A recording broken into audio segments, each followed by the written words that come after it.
Hey guys, this is YouTube channel. Ito yung bahay sa Soriaya, Quezon, yung pinakalumang bahay na tinatakutan ng mga taong dumaan dyan papunta sa kahit saan Manila.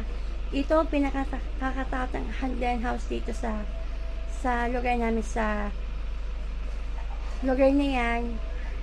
Mas mabuti yung sa dito, sa misa nito, para may ulo ng tao.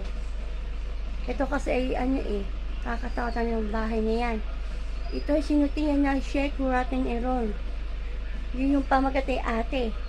Kay kilala ko yung may si Gina Alara at si Janice de Belen.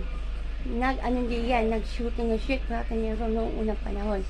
Na yung iba-vlog ko, mamasay mabuti may ulo doon sa may ibaba nito.